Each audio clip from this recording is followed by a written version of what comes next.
Hello student, good morning. कैसे हैं आप सभी? आशा करता हूँ आप सभी ठीक होंगे। तो माय डियर स्टूडेंट, आज हम अपना नया चैप्टर स्टार्ट करने जा रहे हैं जिसका नाम है मेंस्ट्रुएशन। 10th क्लास के लिए मोस्ट इंपोर्टेंट टॉपिक है। सबसे पहले मैं आपसे कहना चाहूंगा कि जिन स्टूडेंट ने 9th क्लास की मेंस्ट्रुएशन अच्छे से पढ़ी है उसके लिए ये चैप्टर कुछ भी नहीं है। आप बेसिकली इस चैप्टर को समझ सकते हो। तो आशा करता हूं कि आपने 9th क्लास की मेंस्ट्रुएशन अच्छे से पढ़ी होगी। सभी जितनी भी हमारे पास सॉलिड शेप्स हैं, 3D शेप हैं, उन सब का सरफेस एरिया, वॉल्यूम आपको अच्छे से आता होगा।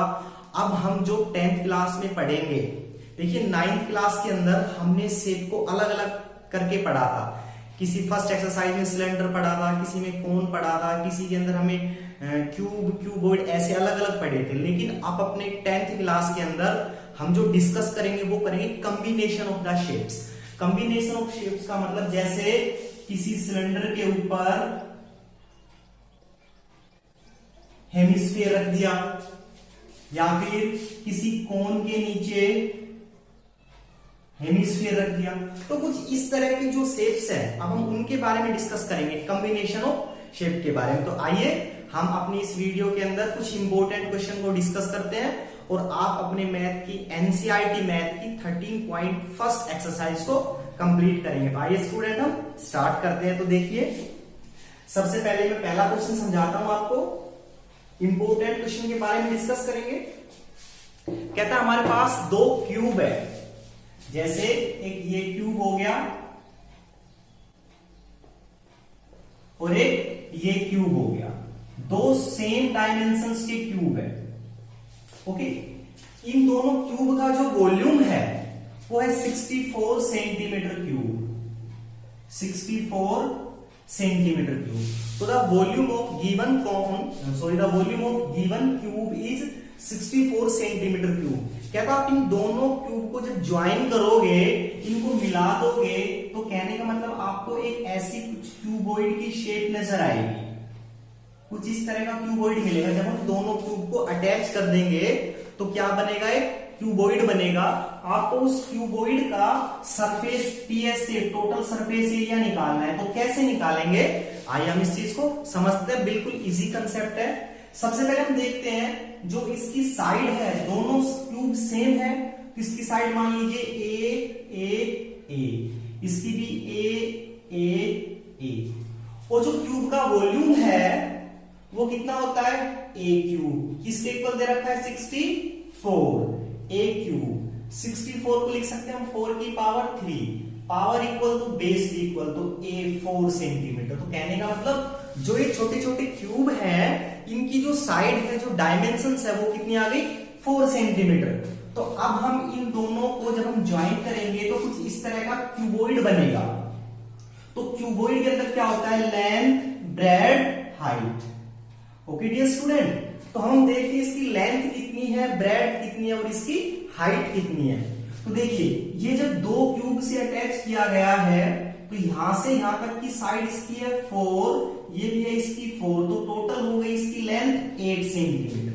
लेंथ 8 हो गई। यहां से यहां तक जो इसकी ब्रेड है वो सेम रहेगी 4 सेंटीमीटर और हाइट भी कितनी रहेगी? 4 सेंटीमीटर। क्योंकि जितना ऊंचा क्यूब है उतना ही क्यूबॉइड बना है, लेकिन क्यूबॉइड की लेंथ क्या हो गई? इंक्रीज हो गई।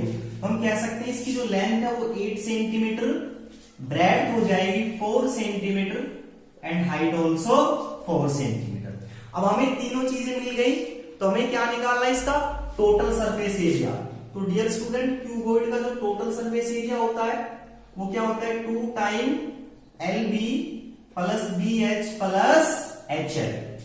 तो 2 टाइम LB मल्टीप्लाई करेंगे, 8 को 4 से करेंगे 32 प्लस BH, इसको इससे करेंगे 16 प्लस इसको इससे करेंगे 32। इस सारे को सोल्व कर लेंगे, इतना सेंटीमीटर स्क्वायर। ये क्या आ जाएगा? इसका टोटल सरफेस एरिया।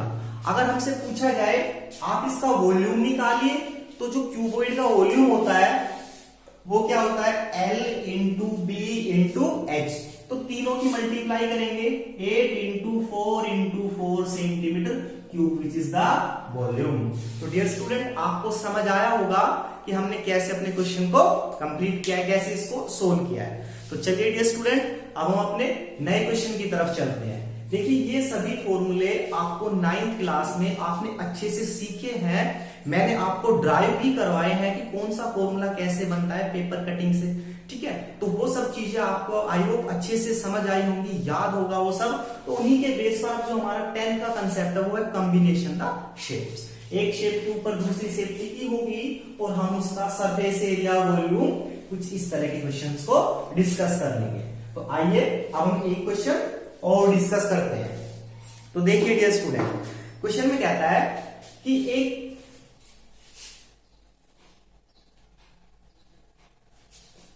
हेमिस्फीयर है, क्या ये हेमिस्फीयर, इसके ऊपर एक सिलेंडर रखा हुआ है। ओके डियर स्टूडेंट, ये है सिलेंडर और ये आपके पास हेमिस्फीयर, ठीक है डियर स्टूडेंट। ये आपके पास सिलेंडर, ये आपके पास हेमिस्फीयर। कहता है जो कंप्लीट वेसल, जो कंप्लीट बर्तन दिख रहा है आपको, जो वेसल दिख रहा है, इसकी जो हाइट है वो है 13 सेंटीमीटर। कितनी है डियर स्टूडेंट? 13 सेंटीमीटर इसकी हाइट है। और जो ये सिलेंडर है इसकी हाइट दे रखी है 6 सेंटीमीटर। कितनी दे रखी है? 6 सेंटीमीटर दे रखी है। और जो इसकी रेडियस है यहां से यहां तक, सॉरी, इसका जो डायमीटर है, ये वाला डायमीटर, ये दे रखा है 14 सेंटीमीटर। डायमीटर दे रखा है 14 सेंटीमीटर। ओके, तो कहता है आप इसका सरफेस एरिया निकालिए। तो कैसे हम इसका सरफेस एरिया निकालेंगे? तो देखिए डियर स्टूडेंट, कंसेप्ट को फिर से समझिए। हमें एक वेसल दे रखा है, एक बर्तन दे रखा है, जिसके अंदर हेमिस्फीयर के ऊपर एक सिलेंडर टिका हुआ है। जो पूरा वेसल है वो 13 सेंटीमीटर हाइट है उसकी, 13 सेंटीमीटर लंबाई, और वेसल का जो डायामीटर है वो 14 सेंटीमीटर दे रखा है। तो कहता है आप इसका सरफेस एरिया निकाल के दिखाइए। तो चलिए हम इसका सरफेस एरिया निकालते हैं। तो डियर स्टूडेंट देखिए, जो नीचे जो शेप है वो क्या है? हेमिस्फीयर। तो हेमिस्फीयर का मैं क्या ऐड करूंगा? CS से, कर्व्ड सरफेस एरिया। ऐसे ये वेसल जो ऊपर से क्या है? ओपन है। ओपन है तो हमारे पास जो शेप दिखी वो किसकी दिखी? ओनली सिर्फ सिलेंड्रिकल पार्ट की। तो सिलेंड्रिकल पार्ट का क्या ऐड कर दूंगा? CS से। सिलेंड्रिकल पार्ट का CS से प्लस हेमिस्फीयर का CS से, दोनों को ऐड कर दूंगा तो क्या आ जाएगा? पूरे वेसल का सरफेस एरिया आ जाएगा। हम यहां लिख देंगे surface area of vessel which is equal to CSA of cylinder plus CSA of hemisphere. Okay dear student, तो चलिए हम सरफेस एरिया निकाल देंगे।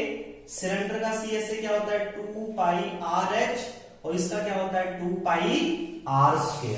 आई होप आपको समझ आ रहे होंगे सारे फॉर्मूले। 9th में आपने अच्छे से स्टडी किया है। अभी बताया था कि 9th क्लास के अंदर हमने अपने इस चैप्टर को बिल्कुल अलग से सेपरेटली एक एक टॉपिक वाइज समझा था। आज सिलेंडर पढ़ा है, कल कोन, हेमिस्फीयर, इस तरह पढ़ा था। लेकिन 10th क्लास के अंदर ये कंबाइन आएंगे, एक शेप के ऊपर दूसरी शेप इंक्लूड होगी। तो चलिए वैल्यू पुट कर देते हैं। देखिए रेडियस, ये डायमीटर कितना है? 14 सेंटीमीटर। तो रेडियस कितनी आ गई? 7 सेंटीमीटर। हमने रेडियस की वैल्यू निकाल ली। उसके बाद हम बात करते हैं हाइट। देखिए यहां से यहां तक ये भी तो हेमिस्फीयर की रेडियस है, तो ये भी कितना है? 7 सेंटीमीटर। कंप्लीट है 13 में से 7 रिड्यूस करेंगे तो इसकी हाइट कितनी आ गई? 6 सेंटीमीटर। ओके डियर स्टूडेंट, तो इसकी हाइट हमें कितनी मिली? 6 सेंटीमीटर। तो कहने का मतलब जो H है वो है मेरा 6 सेंटीमीटर। तो अब ये R और H इसके अंदर पुट कर देंगे, कॉमन कर लेते हैं। 2 पाई R कॉमन आया तो क्या मिला? H plus R। समझ आ रहा है स्टूडेंट? यहां से मैंने 2 पाई R कॉमन कर लिया, वैल्यू पुट करेंगे। 2 पाई की वैल्यू 22/7 इंटू R कितना है? 7, ब्रैकेट H 6 प्लस R की वैल्यू 7, सोल्व कर देंगे। 44 multiply 13 centimetre square which is the answer. Okay dear student, ये क्वेश्चन भी आपको समझ आ गया होगा। चलिए अब हम अपने नेक्स्ट क्वेश्चन के बारे में डिस्कस करते हैं। तो देखिए डियर स्टूडेंट, जो हमारे पास मेंसुरेशन कंसेप्ट है वो बिल्कुल इजी है, हमें सिर्फ कंसंट्रेशन की नीड है। तो अब हम अपना नेक्स्ट क्वेश्चन डिस्कस करते हैं। क्वेश्चन बड़ा इंपॉर्टेंट है, एग्जाम में भी आया हुआ है, सीबीएसई ऐसे क्वेश्चन एग्जाम में देती है सरफेस एरिया से, तो आप इस पर कंसंट्रेशन बनाए रखना, अच्छे से समझना इस कंसेप्ट को। क्वेश्चन कहता है कि एक सिलेंडर है, ये मैंने एक सिलेंडर बनाया, अब इस सिलेंडर के अंदर से दो, देखो ये सॉलिड सिलेंडर है, ओके, इस सॉलिड सिलेंडर की जो डायमेंशंस है वो मान लेते हैं, इसकी जो हाइट है वो दे रखी है 10 सेंटीमीटर। कितनी हाइट दे रखी है? 10 सेंटीमीटर। और इसकी जो रेडियस है यहां से यहां तक r 3.5 सेंटीमीटर, इसकी हाइट दे रखी है 10 सेंटीमीटर। अब कहता है इस सिलेंडर के अंदर से यहां से दो हेमिस्फीयर कट किए गए हैं, ऐसे, एक ऊपर से और एक नीचे से। तो जब हम इस दो हेमिस्फीयर को कट कर देंगे तो कट करने के बाद जो मेरे पास रिमेनिंग सॉलिड बचेगा उसका सरफेस एरिया निकालना है। तो चलिए डियर स्टूडेंट, अब हम ये दोनों पार्ट जब कट कर देंगे तो हमारे पास जो सिलेंडर मिलेगा उसका इधर वाला पार्ट भी हेमिस्फीयर की टाइप दिखाई देगा और इधर वाला पार्ट भी हेमिस्फीयर जैसा दिखाई देगा। तो हम उसका सरफेस एरिया कैसे निकालेंगे? तो देखिए, हम सबसे पहले ये समझते हैं कि जो हमारे पास सॉलिड शेप है हम उस पर कहां कहां पेंट कर सकते हैं, या फिर हमें उसका जो एरिया दिखाई दे वो एरिया ऐड कर दो, वो उसका सरफेस एरिया आ जाएगा।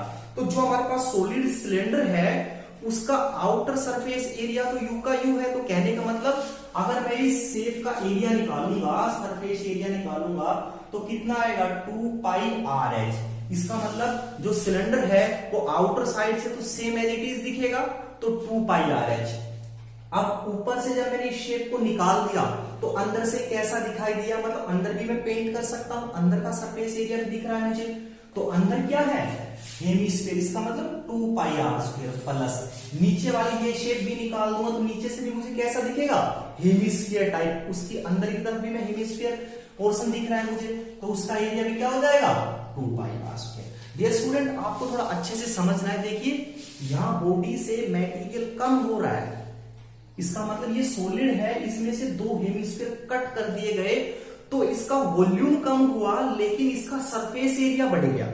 ये चीज आपको समझनी है अच्छे से। देखिए, जब मैंने इसे कट किया तो अंदर से इसकी जो शेप है वो कैसी दिखी? हेमिस्फीयर। इसका मतलब हेमिस्फीयर पोर्शन बचा हुआ है, मैं उस पोर्शन पे पेंट कर सकता हूं, तो वो वाला एरिया ऐड किया, सेम नीचे वाला एरिया ऐड किया। तो कहने का मतलब अगर मैं इसको कैलकुलेट कर लूंगा तो इस जो ये मेरे पास शेप दिख रही है इसका क्या आ जाएगा? सरफेस एरिया आ जाएगा। ओके डियर स्टूडेंट, आपको समझ आया होगा। तो चलिए अब हम वैल्यू पुट कर देते हैं। तो देखिए यहाँ पे r कितना है? 3.5 सेंटीमीटर। तो पुट कर लेंगे 2 पाई आर। देखिए s is equal to 2 pi R H plus 2 pi R 2 pi R कितना हो गया? 4 पाई आर स्क्वायर। अब 2 पाई आर कॉमन कर लेंगे तो जो s का मतलब सरफेस एरिया, तो जब यहां से 2 पाई आर कॉमन आया तो कितना मिला? h plus 2r। Okay dear student, कितना आया? देखिए 2 तो 2 मिला, पाई आर कॉमन आया तो 1 r मिला। अब हम वैल्यू पुट करके सिंप्लीफाई कर देंगे, रिजल्ट मिल जाएगा। तो सरफेस एरिया कितना आएगा? 2 पाई की वैल्यू 22/7, रेडियस कितनी आ जाएगी? 3.5, ब्रैकेट h कितना है? 10 प्लस 3.5 का डबल कितना आ जाएगा? 7। तो सिंप्लीफाई करेंगे इसको इससे करेंगे 0.5 को 2 से करेंगे तो 1 into 22 into 17 centimetre square. This is the answer. Okay dear student, तो आप इसके अच्छे से प्रैक्टिस करना, बिल्कुल इजी कंसेप्ट है। तो आशा करता हूं आपको ये कंसेप्ट समझ आया होगा। अब आप अपने एनसीईआरटी मैथ से 13 पॉइंट फर्स्ट एक्सरसाइज को कंप्लीट कीजिए। कोई भी डाउट है वो मुझसे शेयर कीजिए। ओके, उसके बाद हम अपनी नई वीडियो लेके आएंगे जिसके अंदर हम अपना वॉल्यूम कंसेप्ट पढ़ेंगे। तो डियर स्टूडेंट, कुछ भी हार्ड नहीं है, बस कॉम्बिनेशन ऑफ द शेप को समझना है। एक शेप के ऊपर दूसरी शेप टिकी होगी, हम कैसे उसका सरफेस एरिया निकालेंगे। ये देखिए, अपने चैप्टर के अंदर सिर्फ 3 टाइप के क्वेश्चन है। एक तो सरफेस एरिया निकालना, उसके बाद वॉल्यूम निकालना, और तीसरा कंसेप्ट है कन्वर्जन ऑफ वॉल्यूम, और उसके बाद लास्ट का कंसेप्ट पढ़ेंगे फर्स्ट टर्म। तो अभी हमने फर्स्ट स्टेप किया है सरफेस एरिया निकालना कॉम्बिनेशन ऑफ शेप का। आप इसकी प्रैक्टिस करना, कोई डाउट हो तो मुझे शेयर करना। Okay dear student, take care.